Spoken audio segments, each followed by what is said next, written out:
تو پھر ہمارا انٹلیکٹ یعنی کہ ہمارا علم جو ہے وہ بھی اس سے امپروو کرتا ہے.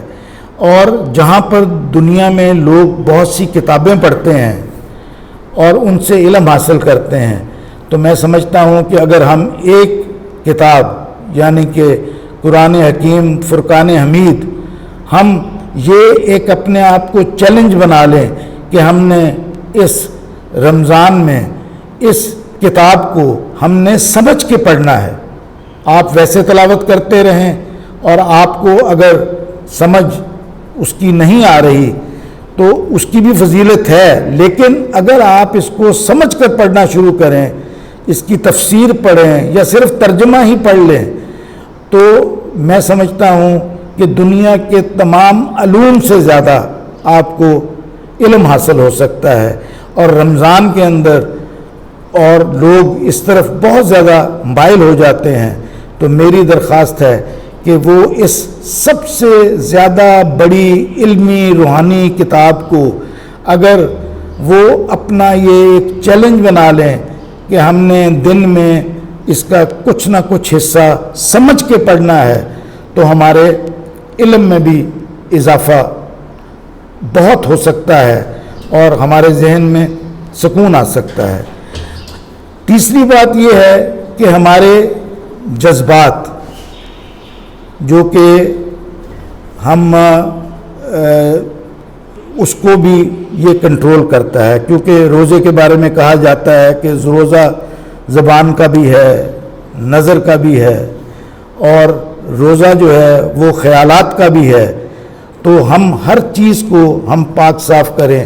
اور روزے کی حالت میں کہا جاتا ہے کہ آپ غصے سے دور رہیں اور تان و تشنے سے ہم اپنے آپ کو دور رکھیں، اور جو ہمارے دل میں جو ایک آگ بھڑک رہی ہے ہم اس کو بھی کنٹرول کرنے میں رہیں.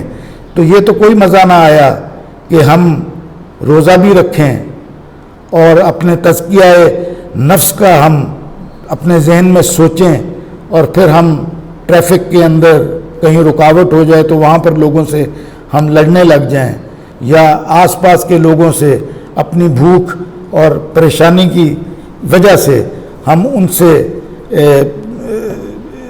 ہم بحث و مباحثے کا ہم شکار ہو جائیں اور بات تلخی کی حد تک بڑھے.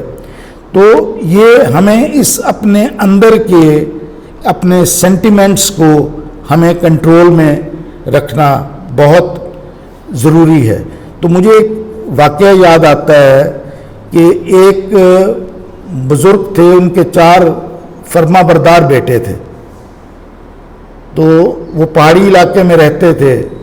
تو ایک دن وہاں پر بارش ہو رہی تھی اور وہ بری طرح ٹھٹر رہے تھے، اور چاروں بیٹے اپنے کام کاج سے جب واپس آئے تو وہ بزرگ نے ان سے کہا کہ مجھے بہت سردی لگ رہی ہے، تم میرے لیے لکڑیاں لے کے آؤ تاکہ میں اس کو آگ جلاؤں اور اپنے آپ کو میں ٹھنڈک پہنچا سکوں. تو وہ لڑکے لکڑیاں لینے کے لیے باہر گئے، لیکن باہر کیونکہ بارش تھی لکڑیاں تمام گیلی تھیں. تو وہ واپس آئے، انہوں نے کہا ابا حضور باہر تو لکڑیاں گیلی ہیں، ہمیں کوئی سوکھی لکڑی نہیں ملی. تو انہوں نے کہا مجھے نہیں پتہ، کہیں سے بھی آگ لے کے آؤ، چاہے تم اس کو جہنم سے لاؤ، کیونکہ یہ کہاوت ہے لوگوں کو سمجھانے کے لیے ہے. تو وہ چاروں بچے جو ہے وہ جہنم پہنچ گئے، اور جہنم کے باہر جو ایک داروغہ بیٹھا تھا، انہوں نے کہا بھی آپ یہاں پر کیوں آئے ہیں؟ انہوں نے کہا کہ ہمارے والد صاحب ہیں، ہم بڑے فرما بردار ہیں، ہم ان کے لیے جہنم سے آگ لینے آئے ہیں. تو داروغہ ہنسنے لگا اور اس نے کہا کہ بیٹو جہنم میں آگ نہیں ملتی، یہاں پر ہر کوئی اپنی آگ خود لے کے آتا ہے.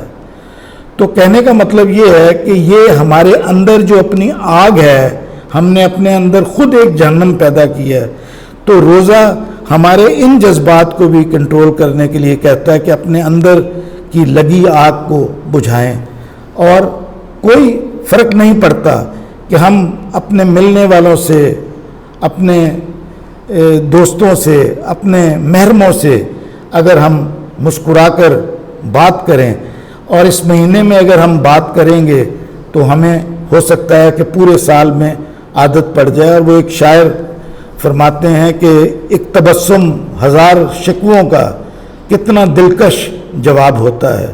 تو ایک چھوٹی سی مسکراہٹ سے کئی لوگوں کے دل کھل اٹھتے ہیں.